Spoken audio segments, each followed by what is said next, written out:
बिस्मिल्लाहिर्रहमानिर्रहीम। अस्सलाम वालेकुम रिस्पेक्टेड स्टूडेंट, उम्मीद है कि आप सब खैरियत से होंगे। आज की वीडियो का टॉपिक है डाटा एनालिसिस एंड इंटरप्रिटेशन। ये जो टॉपिक है रिसर्च मेथोडोलॉजी में आता है और आज लेक्चर नंबर 6 है। इससे पहले मैं 5 लेक्चर रिसर्च मेथोडोलॉजी के डिफरेंट टॉपिक्स पर ऑलरेडी इसी चैनल पर अपलोड कर चुकी हूँ, आप वो भी देख सकते हैं।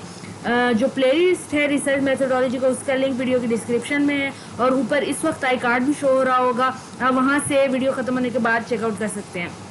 आज की इस वीडियो में जो टॉपिक हम कवर करेंगे वो तमाम ये क्वेश्चंस हैं। हम पढ़ेंगे कि what is data analysis, types of data analysis, why is there data analysis in research, data analysis method, purpose, importance, advantages, what is interpretation, difference between translation and interpretation, what is how to interpret the data, what is the difference between data analysis, interpretation and data collection, and types of interpretation।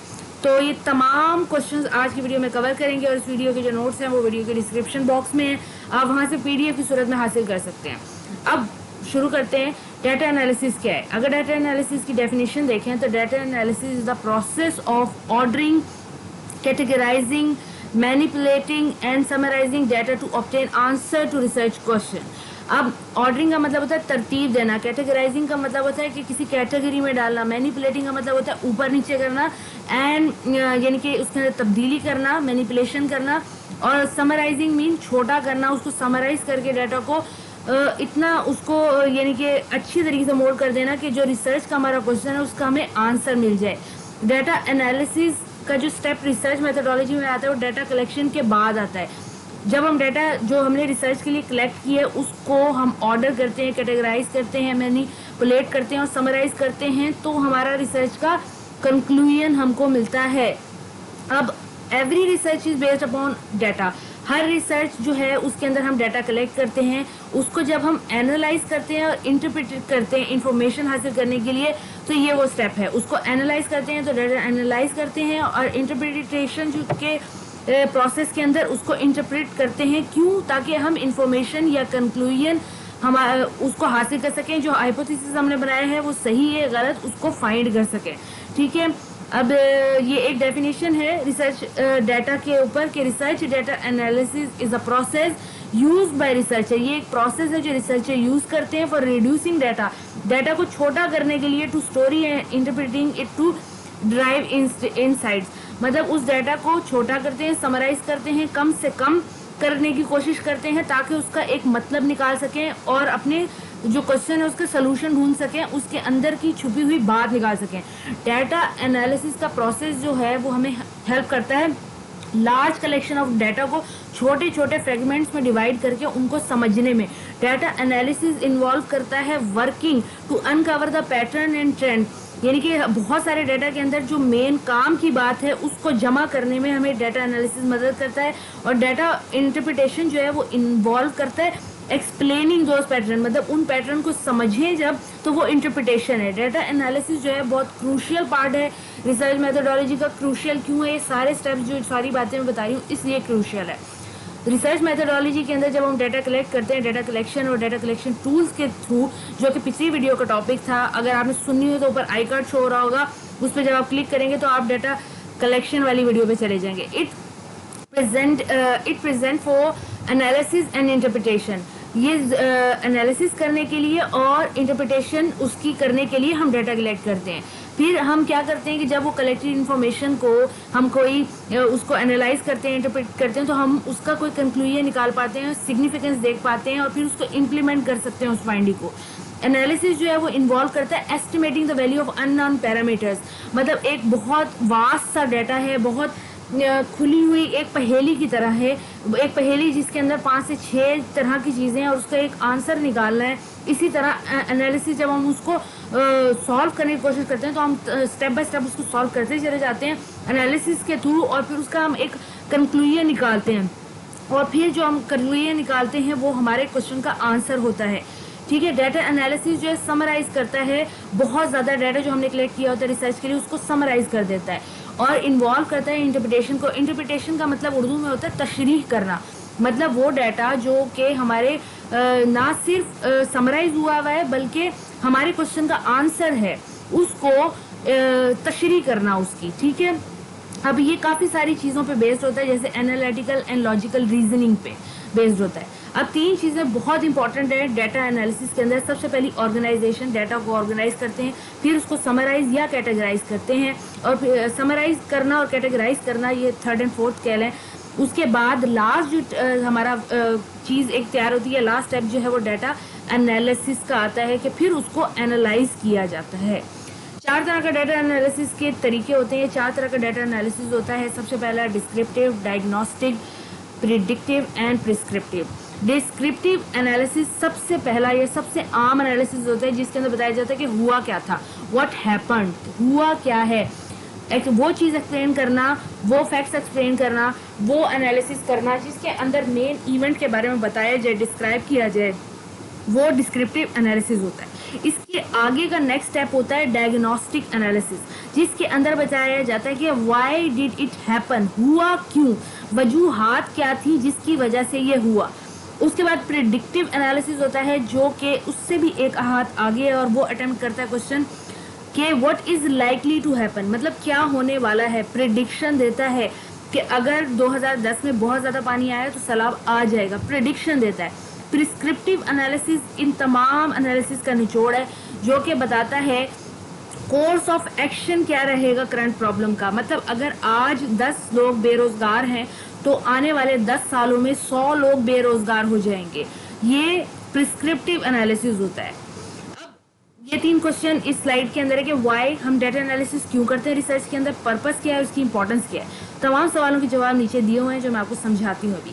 हमें पहले पता लग गया है कि जो data analysis है वो रिसर्चर के लिए बहुत इंपॉर्टेंट है, इसलिए इम्पॉर्टेंट है कि ये रिसर्च में हमारी मदद करता है। अब रिसर्चर को कुछ चीज़ें फॉलो करनी होती हैं डाटा एनालिसिस करने के लिए। फॉर एग्जाम्पल, सबसे पहले उसे ओपन माइंड होना चाहिए, उसको अनबाइज्ड होना चाहिए, किसी की फेवर नहीं करनी चाहिए, अनएक्सपेक्टेड पैटर्न्स और एक्सप्रेशन और रिजल्ट के लिए वो तैयार है। ज़रूरी नहीं जो उसको लगता है आंसर आएगा वो आंसर उसकी रिसर्च का आए, तो उसको हर चीज़ के लिए तैयार होना चाहिए। डाटा एनालिसिस एक ऐसा प्रोसेस है जिसमें हम ऑर्डरिंग, कैटेगराइजिंग, मैनिपुलेट, ये वही डेफिनेशन है। फिर रिसर्चर जो है वो डाटा एनालिसिस के ऊपर हाईली रिलाई कर रहा होता है, इसलिए क्योंकि उसने अपने प्रॉब्लम का आंसर ढूंढना है या उसने जवाब दे है वो।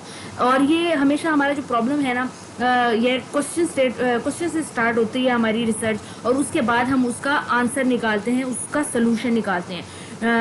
Data analysis it involve the interpretation of data. अब पर्पस देखें अगर हम, तो इसका पर्पस ये है कि सबसे पहले ये डाटा एनालिसिस जो है हमें एनालिटिकल और लॉजिकल रीजनिंग देता है इंफॉर्मेशन गेन करने के लिए। ये कोई सुपरस्टिशियस सी बात नहीं है, मिथ नहीं है, ये बिल्कुल फैक्ट्स पे होता है, असल दुनिया की असल बात होती है, रियल वर्ल्ड से इसका ताल्लुक होता है, स्टैट के या फिगर्स में मौजूद होता है, और ये हकीकी बात है।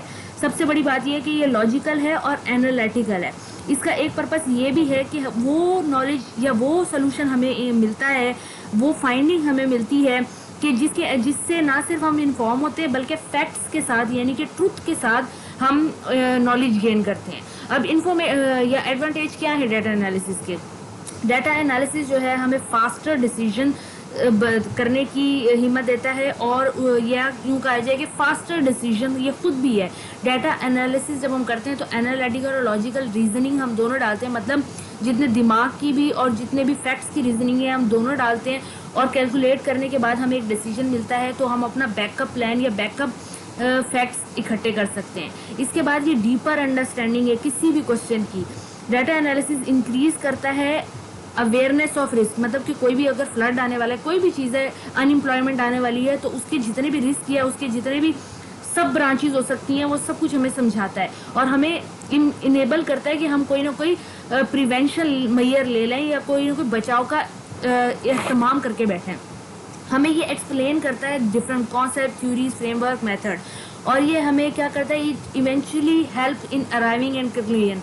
डाटा एनालिसिस हमें कंक्लूजन, जो हमारा रिसर्च का क्वेश्चन हो गया या वैसे भी कोई हाइपोथेसिस हो गया या कोई भी चीज़ हो गई, कोई भी प्रॉब्लम हो गया, कोई भी इशू हो गया, उसका कंक्लूजन तक जाने में हमारी मदद करता है। अब इंटरप्रिटेशन क्या होता है? Interpretation refer to the task of drawing conclusion. Conclusion का ढूंढने को इंटरप्रिटेशन कहते हैं।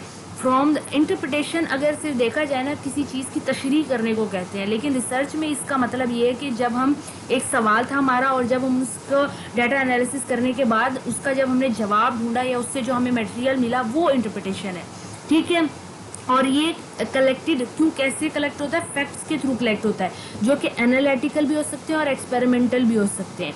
अब interpretation is the act of explaining, reframing और otherwise showing your own understanding to something. अब इंटरप्रिटेशन जो है, कोई भी प्रॉब्लम हो गया, फॉर एग्जांपल अनएम्प्लॉयमेंट का भी इशू हो गया, तो उसकी एक्सप्लेनिंग, रिफ्रेमिंग यानी कि उसको समझना, समझाना, उसका सलूशन निकालना, उसके अजाइम बताना, उसके नुकसानात, उसके फ़ायदे तो नहीं होंगे या उसके साइड इफ़ेक्ट्स कह लें, वो सब कुछ बताना इंटरप्रिटेशन के अंदर आता है।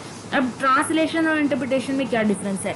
सिर्फ एक डिफरेंस है कि ट्रांसलेशन जो है वो रिटन होती है और इंटरप्रिटेशन ज़रूरी नहीं कि रिटन हो, ये ज़्यादातर ओरल होती है।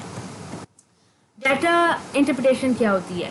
डाटा इंटरप्रिटेशन है एक प्रोसेस, एक ऐसा प्रोसेस जिसके अंदर हमने जो डाटा कलेक्ट किया होता है उसको पढ़ने के बाद हम सेंस बनाने की कोशिश करते हैं कि ये डाटा आपस में इंटरकनेक्टेड कैसे है और इस सोल्यूशन की तरफ हम कैसे जाएंगे, और इस तमाम प्रोसेस को डाटा इंटरप्रिटेशन कहते हैं। डाटा इंटरप्रिटेशन जो है वो इम्प्लीमेंटेशन है ऐसे प्रोसेस का जिसके अंदर हम गौर व फिक्र करके फैक्ट्स को देख के, एक्सपेरिमेंट को देखने के बाद हमारा जो पर्पस होता है वो कंक्लूजन ड्रॉ करने के बाद होता है। डाटा इंटरप्रिटेशन जो है वो असाइन करता है मीनिंग इंफॉर्मेशन को after analysing and determining its significance and implications. कुछ स्टूडेंट जो है वो ट्रांसलेशन और इंटरप्रिटेशन में मिक्स करते हैं। क्यों? ट्रांसलेशन रिटर्न होती है और इंटरप्रिटेशन जो होती है वो ज़्यादातर ओरल होती है, उसमें रिटर्न मटेरियल नहीं होते हैं, पहले बता चुकी हूँ। हाउ टू इंटरप्रेट डाटा, आप इंटरप्रिटेशन कैसे कर सकते हैं या किसी भी डाटा को इंटरप्रेट कैसे कर सकते हैं? अगर आपने किसी भी चीज़ को इंटरप्रेट करना है तो सबसे पहले ज़रूरी नहीं कि कोई चीज़ हुई है, यानी कि कॉज कोरिलेशन, कॉजेशन हो, यानी कि कोई भी कॉज हुआ हो तो इफेक्ट हुआ हो, या कोइंसिडेंस के ऊपर कोई भी चीज़ कोइंसिडेंस से भी हो सकती है। आपने हर फैक्ट, हर रीज़न के लिए अपने आंख, नाक, कान खुले रखे हैं। आपने कोई भी बाई सिचुएशन पे वो नहीं करना कि आपको ऐसा लगता है तो ऐसा होगा। आपने हर फैक्ट को, हर फिगर को, हर बंदे की राय को इकट्ठा करने के बाद, उसको एनालाइज करने के बाद, एनालाइज से मुराद ये नहीं कि आप उसमें अपनी राय डाल दें, एनालाइज से मुराद ये है कि आप इक्वली उसको कैटेगराइज कर दें कि इतने 10 लोगों ने सेम जवाब दिया है, इस तरह एनालाइज करने के बाद उसका कोई रिजल्ट ड्रॉ करें। अब यूज़ और इम्पोर्टेंस देख लेते हैं डाटा इंटरप्रिटेशन की। डाटा इंटरप्रिटेशन जो है वो बहुत बहुत ज़रूरी है। क्यों? फेयरफुलनेस होनी चाहिए रिसर्च के अंदर, इसलिए, और utility of research in finding the proper interpretation. किसी भी रिसर्च का जो हम सोल्यूशन ढूंढेंगे, जो रिसर्च प्रॉब्लम का सोल्यूशन हम ढूंढेंगे, उसके अंदर यूजफुलनेस और यूटिलिटी, फेयरफुलनेस होने के लिए डाटा इंटरप्रिटेशन बहुत ज़रूरी है। रिसर्चर अच्छा काम कर सकते हैं अगर वो डाटा को इंटरप्रेट करके करें। अब डिफरेंस देख लेते हैं डाटा एनालिसिस, डाटा कलेक्शन और इंटरप्रिटेशन का। डाटा कलेक्शन सबसे पहला स्टेप होता है जिसके अंदर डाटे को कलेक्ट किया जाता है, सिस्टमेटिक तरीके से रिकॉर्ड किया जाता है किसी भी इंफॉर्मेशन को, रिटन या ओरल जैसे भी हो सकती है। उसके बाद डाटा को एनालाइज किया जाता है, पैटर्न्स को अनकवर किया जाता है और ट्रेंड की एक डाटा शीट बनाई जाती है। ये यूँ कहा जाए लॉजिकल, एक्सपेरिमेंटल, एनालिटिकल प्रोसेसेस से गुजारा जाता है डाटा को, ताकि डाटा को इंटरप्रेट किया जा सके, मतलब एक्सप्लेन किया जा सके। और किस चीज़ को? उसी डाटा को जो आपने कलेक्ट किया था डाटा कलेक्शन के थ्रू।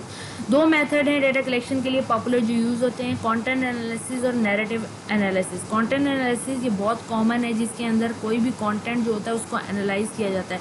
नैरेटिव के अंदर ये होता है कि कोई भी चीज़ को बयान करना, जैसे कि सच एज इंटरव्यू में लोग अपनी चीज़ को बयान करते हैं, कोई भी चीज़ उन्होंने ऑब्जर्व की होती है, सर्वे में जो भी जवाब देते हैं वो नैरेटिव के अंदर आता है। कंटेंट मीन एक पैराग्राफ है जिसको आपने पढ़ना है और उसके बाद आपने जवाब ढूंढना है, और नैरेटिव सीधे सीधे क्वेश्चन पूछे जाते हैं जिनके जवाब दिए जाते हैं। टाइप ऑफ डाटा इंटरप्रिटेशन, दो तरह की टाइप है, नॉमिनल एंड ऑर्डिनल।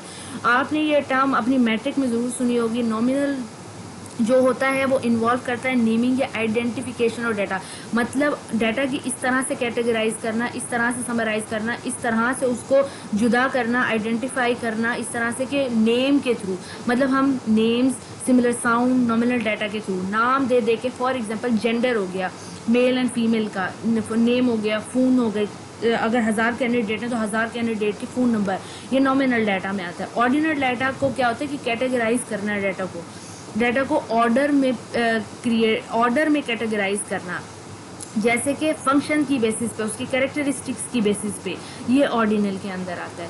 उम्मीद है कि आपको डाटा एनालिसिस और इंटरप्रिटेशन का समझ आ गया होगा। बहुत ही आसान टॉपिक था। अगर कोई चीज़ समझ नहीं आए तो कमेंट बॉक्स में मुझसे पूछ सकते हैं, मैं आपको रिप्लाई कर दूंगी।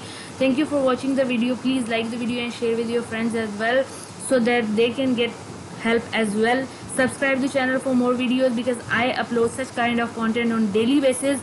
And for now I have to shut the video, but the link of the playlist of research methodology is popping here on icon.